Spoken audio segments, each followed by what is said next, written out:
Assalamualaikum warahmatullahi wabarakatuh. Selamat pagi anak-anak kelas 4A. Semoga kalian semua senantiasa dalam keadaan sehat. Untuk hari ini kita masih melakukan BDR, yaitu belajar dari rumah. Sebelum memulai pembelajaran, kita berdoa terlebih dahulu. Bismillahirrohmanirrohim.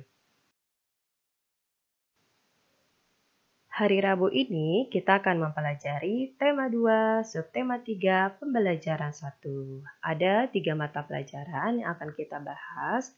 Yang pertama adalah bahasa Indonesia tentang teks petunjuk membuat layang-layang.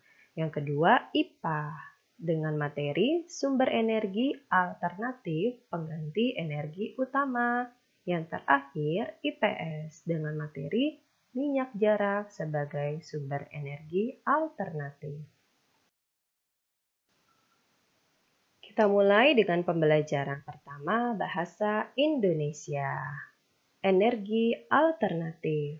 Bagaimana jika energi yang kita gunakan sudah habis? Adakah energi penggantinya? Sumber energi yang berasal dari minyak bumi dan gas merupakan sumber energi yang tidak dapat diperbaharui.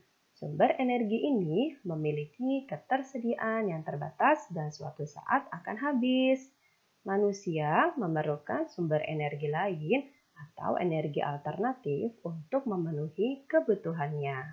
Sumber energi alternatif berasal dari sumber energi yang dapat diperbaharui. Contohnya, sinar matahari, angin, air, panas bumi, gelombang laut, dan bio. Salah satu sumber energi adalah angin. Kalian tahu layang-layang? Layang-layang dapat melayang di udara karena adanya angin. Berikut ini adalah sebuah teks petunjuk untuk membuat layang-layang.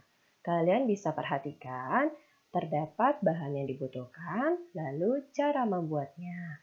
Nah, anak-anak kelas 4A, kalian bisa mencoba membuatnya di rumah. Berikut ini adalah gambar untuk proses pembuatan layang-layang. Kalian bisa simak baik-baik dan mencobanya di rumah.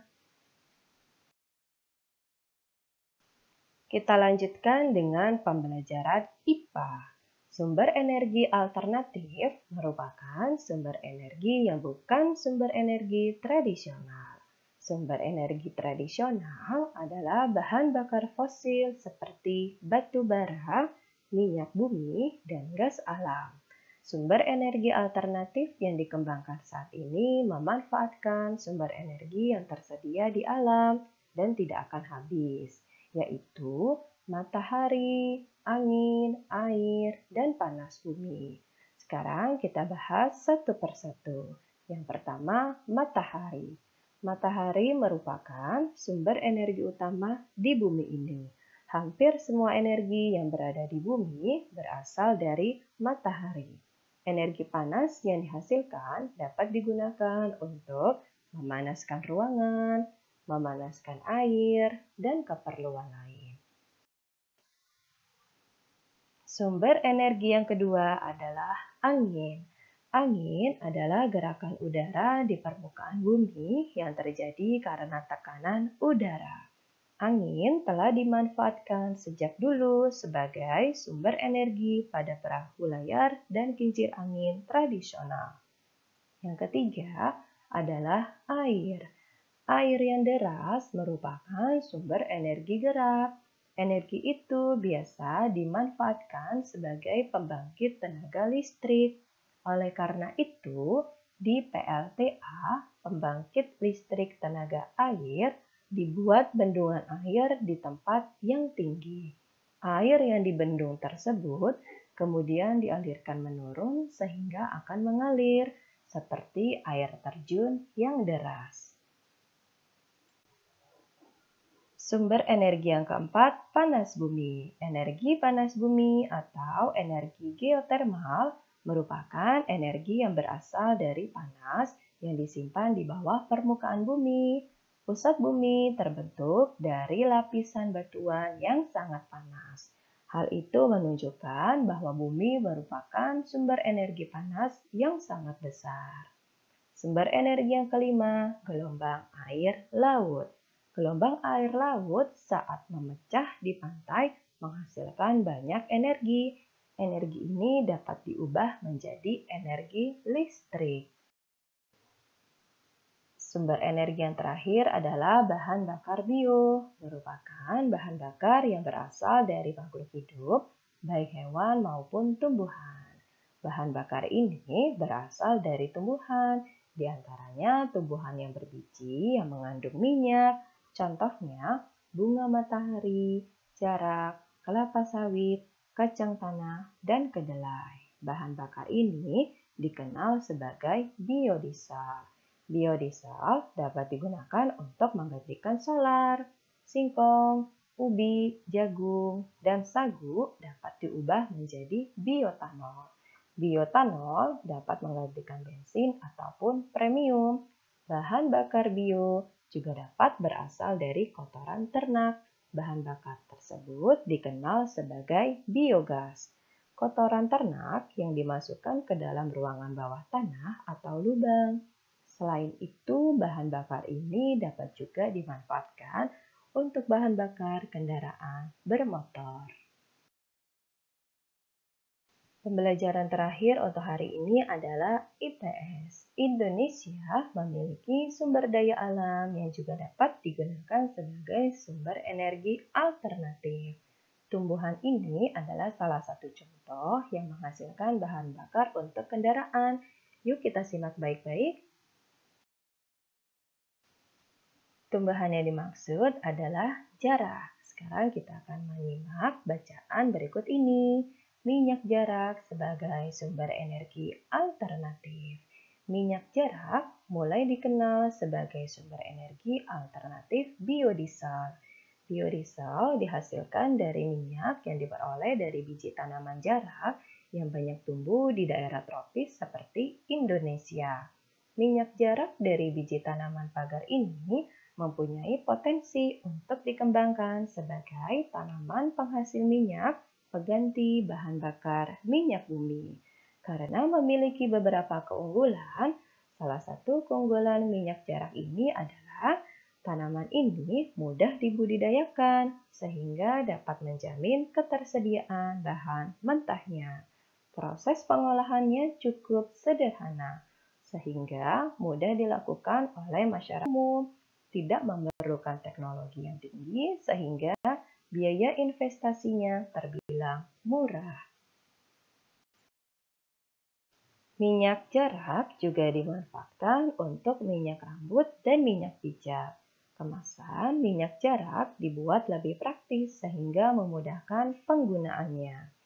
Minyak jarak dapat ditemui di pasar-pasar modern atau di warung. Pemanfaatan minyak jarak ini telah memberikan kesempatan yang baik dalam bidang pekerjaan. Saat penanaman pohon jarak sampai panen dibutuhkan tenaga. Begitu pula saat tanaman diolah menjadi minyak tentunya membutuhkan para ahli untuk membuatnya. Belum lagi kemasannya yang menarik. Pasti dibutuhkan tangan-tangan yang terampil untuk mengemasnya. Pemanfaatan minyak jarak ini banyak, selain berdampak positif, tentunya juga akan memberikan dampak yang kurang menguntungkan bagi masyarakat.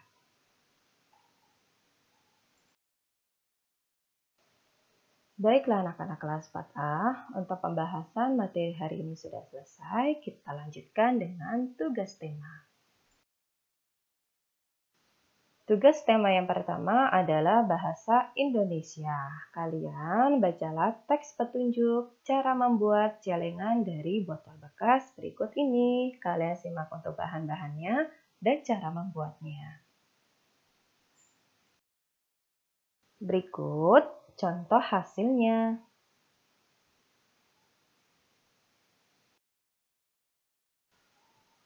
Dan untuk tugas kalian adalah mempraktikkan membuat celengan dari botol bekas. Botol yang digunakan bisa botol apa saja ya. Misalkan botol aqua bekas atau botol minuman lainnya. Untuk pengumpulan dari celengan ini adalah 2 hari sampai besok, yaitu sampai hari Kamis. Bu Guru tunggu. Tugas bahasa Indonesia yang kedua, kalian membuat teks petunjuk untuk pembuatan celengan dari botol bekas dengan bahasamu sendiri. Kalau untuk pengumpulan celengan sampai besok, tapi kalau untuk teks petunjuk dikumpulkan hari ini juga. Tugas kedua hari ini adalah IPA, membuat peta pikiran. Kalian buatlah peta pikiran tentang energi alternatif. Untuk membuat peta pikiran ini, kalian bisa membuatnya di kertas HVS polos atau di buku gambar. Kotak bagian tengah ini kalian tuliskan sumber energi alternatif. Lalu kalian jelaskan apa yang dimaksud dengan sumber energi alternatif. Untuk di kotak-kotak 6 kotak di pinggirnya, kalian tuliskan 6 sumber energi alternatif apa saja dan kalian jelaskan. Tugas terakhir hari ini adalah IPS. Tulislah pendapatmu tentang pemanfaatan tanaman jarak. Tulisanmu ini dapat memuat manfaat dari tanaman jarak, kegiatan ekonomi yang dapat dilakukan dari tanaman jarak apa saja, lalu dapat dampak pemanfaatan yang berlebihan, serta solusinya dari pemanfaatan tanaman jarak. Selamat mengerjakan! Anak-anak kelas 4A, selesai sudah untuk pembelajaran hari ini. Terima kasih karena telah mendengarkan video yang Ibu berikan. Sampai jumpa besok. Wassalamualaikum warahmatullahi wabarakatuh.